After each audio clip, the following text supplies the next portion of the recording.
Alors, quelles sont les raisons qui font que j'ai créé cette chaîne YouTube et mon groupe sur Discord? Et quelles sont les raisons qui font qu'une majorité de gens continueront toujours à perdre sur ce marché? Ça va être une vidéo qui est un peu spéciale aujourd'hui parce que je vais pas faire de retouches au niveau du son. Pourquoi? Parce que je trouve qu'il est important que je parle de la manière la plus naturelle possible, vu que je vais vous parler avec ce que j'ai dans les tripes et ce que j'ai dans le cœur. Et avec du montage son, malheureusement, on peut cutter les petits moments de doute, les petits moments où il y a peut-être des émotions qui montent, ce genre de choses.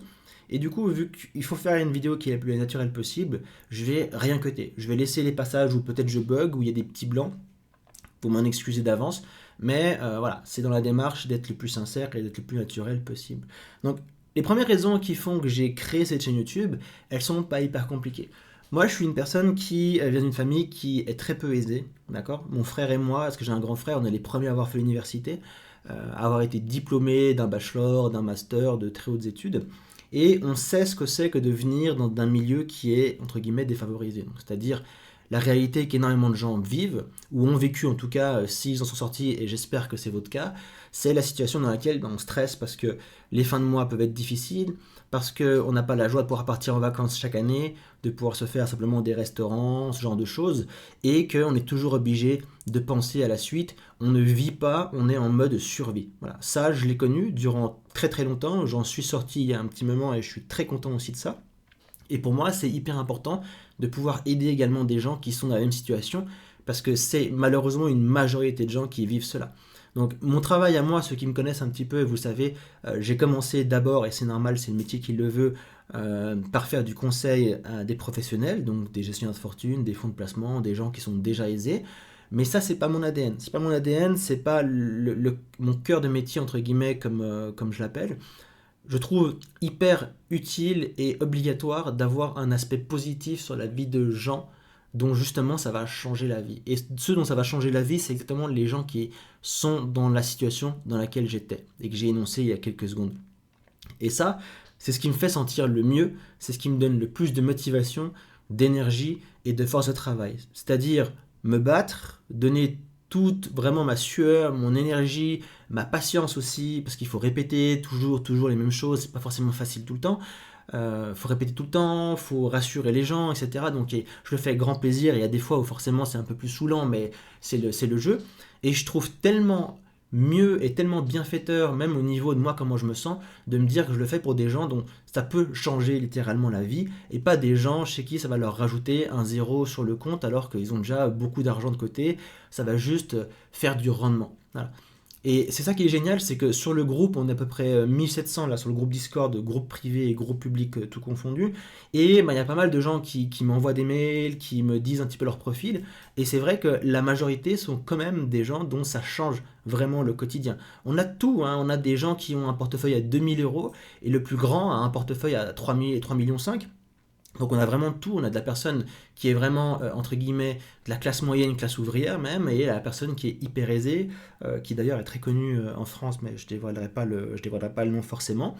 Et voilà, je reçois des mails de gens qui me font des feedbacks où voilà, ça leur change vraiment le quotidien, et je trouve ça juste exceptionnel, et c'est ce qui, moi, m'apporte le plus en tant qu'être humain, et c'est ce qui me donne l'énergie. Et je pense que si je le faisais juste pour des professionnels, potentiellement je m'arrêterais d'ici quelques années, mais le fait de me dire que j'embarque du monde avec moi et que ces gens-là, potentiellement, j'ai un impact dans leur vie qui est tellement important en fait dans la vie d'un être humain. Il y a des familles, il y a des pères de famille, il y a des mères de famille, il y a des enfants.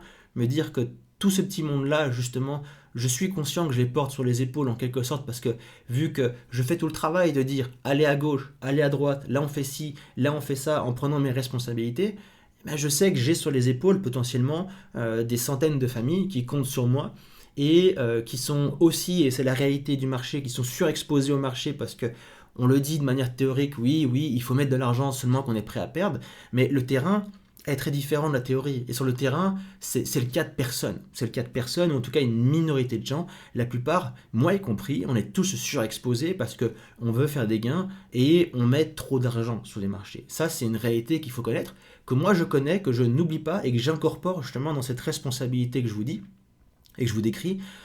Et j'en suis parfaitement conscient. Et pour moi, c'est un réel, ça me fait pas stresser du tout pour le coup, parce que je sais ce que je fais et je sais où je vais, mais c'est un réel honneur que d'avoir justement ces gens qui me font confiance et que finalement j'ai sur les épaules. entre guillemets.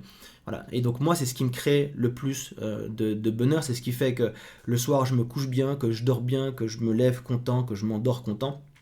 Et ça, c'est vraiment bénéfique.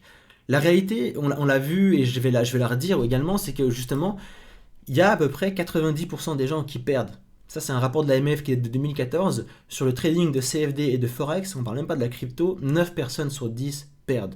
Sur la crypto, je pense que on peut monter carrément à 93-94% largement de gens qui perdent. Et donc, je me dis que potentiellement, voilà, je peux prendre un petit peu de personnes avec moi. Je pourrais pas en prendre 1012 parce que sur le Discord, on pourra pas être 10 000 non plus. Il y aura forcément un moment où je vais devoir couper, c'est malheureux. Mais le but, c'est ça, c'est créer une communauté, prendre le plus de gens avec moi possible dans la limite du nombre maximal que j'ai pas encore défini, mais que je définirai. Mais que je pense que ça tournera autour de quelques milliers, pas plus. Et tout ce petit monde le prendre avec moi et faire tout ce qui est en mon pouvoir pour qu'on aille le plus loin possible tous ensemble. Et je dis tous ensemble parce que ils le savent sur Discord. Et tu peux voir ici, il y a le salon avis des membres. Tu peux aller regarder, le lien est en description pour voir un petit peu ce qu'on fait tous ensemble. Je dis tous ensemble parce que justement, tout ce que je fais, je leur dis. Et tout ce qu'ils font, je le fais aussi.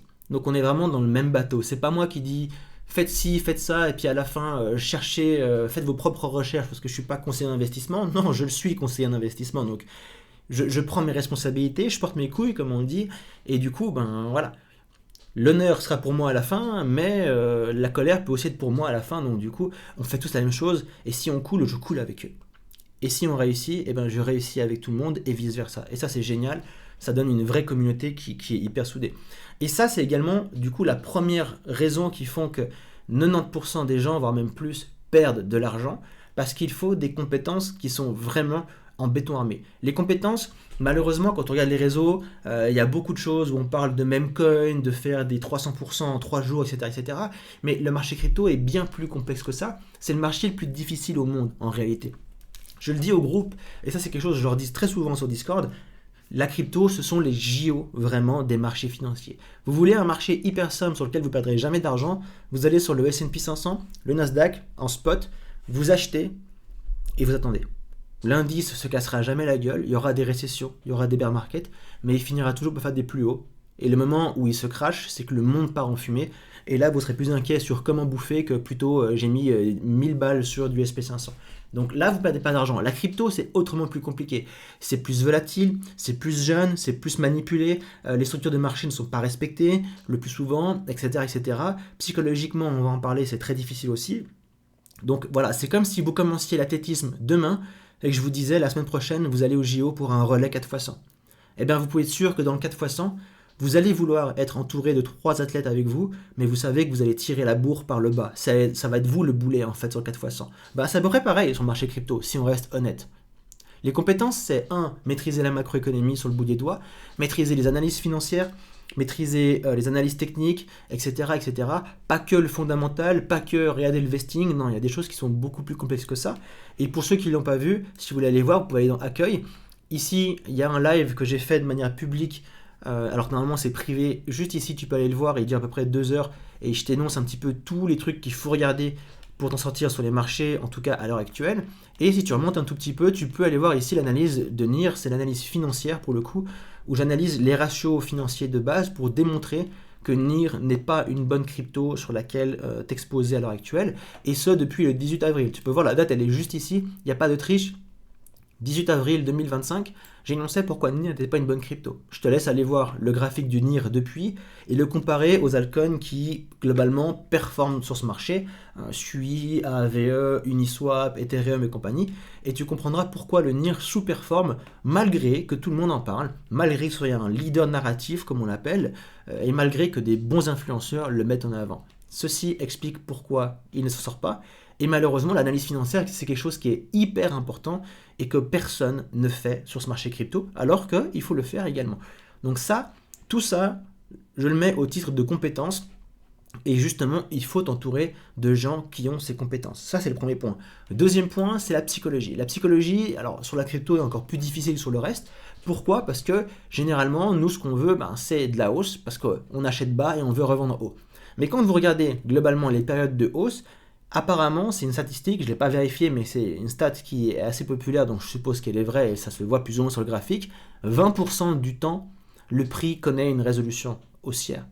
Et le reste, on stagne, on range, on fait des structures un petit peu baissières comme celle-ci qui durent des mois, ça épuise tout le monde, et ça pour une raison bien précise. C'est là où je vais être un petit peu brutal et je m'en excuse d'avance, mais la société de consommation à l'heure actuelle et depuis plusieurs années nous a construit une mentalité de babouin. Ce que j'appelle être une mentalité de babouin, c'est qu'avec les réseaux, Instagram, TikTok a empiré la chose, on va pas se mentir, on est habitué à consommer du contenu très court et à ne plus être patient, ne plus être focus, ne plus être concentré. On n'a jamais vu une aussi grande explosion justement de tous les troubles de la concentration, etc., qu'on appelle TDAH. Tout le monde se revendique TDAH, alors qu'en fait non, c'est pas que vous êtes c'est pas que les enfants sont des génies incompris.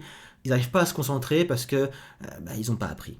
Et leurs parents leur ont pas appris. Ils ne sont pas des génies, des genius, c'est juste que voilà, il y a une société de consommation dans laquelle on a, comme dans les zoos avec les singes, une espèce de de récompense immédiate qu'on veut avoir tout de suite. Les réseaux y participent malheureusement et ça fait que globalement il y a de l'impatience. Et c'est là où je dis babouin parce que, de nouveau, je reprends la métaphore du zoo, vous allez dans le zoo, le babouin fait un petit tour et il a tout de suite une récompense. Voilà, il y a un processus de récompense qui est immédiat.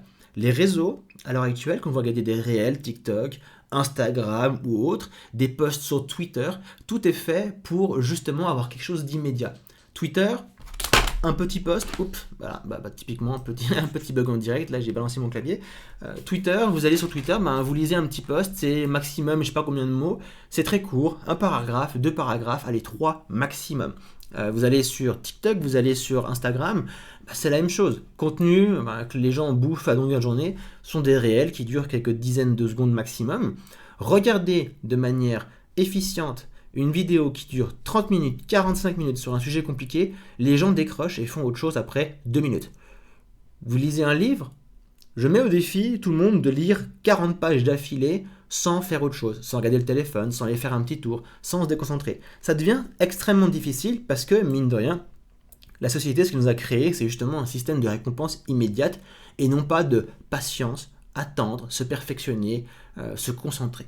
Et le marché crypto ne déroge pas à la règle, avec l'ère des réseaux toujours, où vous voyez des gens qui mettent des success stories qu'ils ont fait 100% en 3 jours. Oui, ça peut arriver. Ça peut arriver, nous les premiers sur le groupe privé, on a fait sur une crypto, on a fait 100% en 24 heures, mais ça reste des événements qui sont très rares. La plupart du temps, il va falloir vous armer de patience. Il va falloir s'armer de patience parce que, on va jamais acheter le bottom ultime, sauf si on a beaucoup de bol.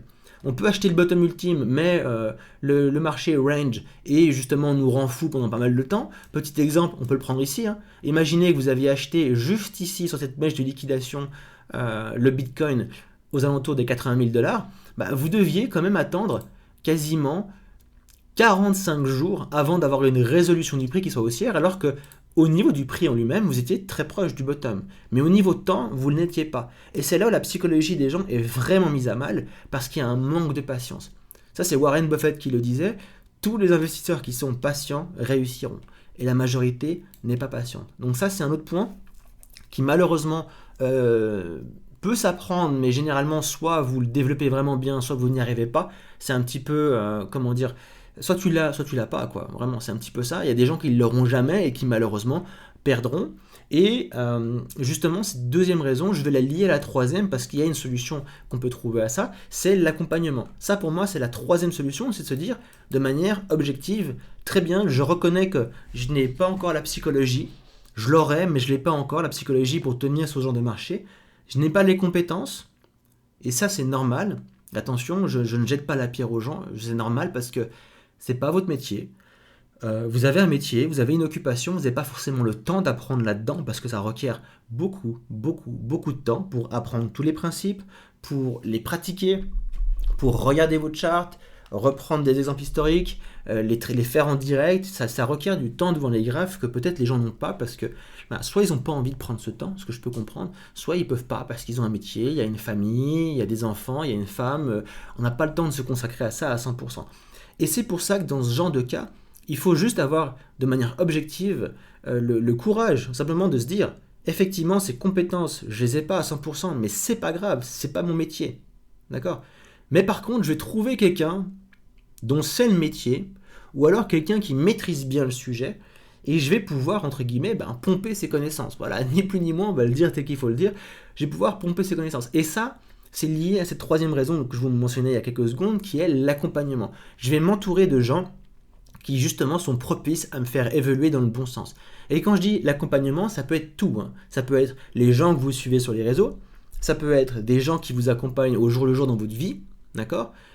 Faites-vous accompagner de gens qui ont les mêmes objectifs, qui veulent apprendre avec vous, qui veulent monter également en compétences, en stratégie, monter dans leur rythme de vie, dans leur objectif de vie. Entourez-vous de ces gens-là, parce que si vous êtes entouré de gens qui malheureusement vous tirent vers le bas d'une manière ou d'une autre, eh bien, même si vous résistez, vous avez quand même du mauvais bruit qui vous entoure. C'est un petit peu comme le petit diable sur l'épaule qui vous chuchote à l'oreille et qui vous dit « ouais, fais ça, fais ça, fais ça ». Et ça peut être n'importe quoi. Ça peut être votre pote qui vous dit « ouais, moi j'ai mis du levier hier sur Bitcoin, un levier x10, et puis super, j'ai fait 200 euros ». Ça, c'est le petit diable sur l'épaule, parce que c'est une erreur, il ne faut jamais mettre de levier. Le mec qui vous dit ça vous motivera à en mettre et à faire des erreurs. C'est ça que je veux dire, être bien accompagné. Et sur les réseaux, c'est là où il faut faire super attention, les influenceurs. Faites hyper attention à ce que vous suivez et surtout aux gens qu'on voit un petit peu partout sur Twitter et compagnie qui vous disent une opinion. Par exemple, ouais, alors là on va partir en bear market parce que je pense que, non. Entourez-vous de gens qui mettent des données objectives qu'on ne peut pas nier. Objectivement, il se passe ça, et dans l'histoire, quand il s'est passé ça a donné ça comme résultat. Par conséquent, on va faire attention. Donnez-moi des datas. Ça peut être de la saisonnalité, de la cyclicité, des principes de liquidité, la macroéconomie, n'importe quoi. Donnez des datas et suivez des gens qui vous donnent des datas qui ne peuvent pas être niées et qui justement amènent réellement, on va dire, un regard bienfaiteur sur ce qui peut arriver. Ça vous permet de passer du subjectif, des sentiments, des opinions, on en a tous, mais ça on s'en fout.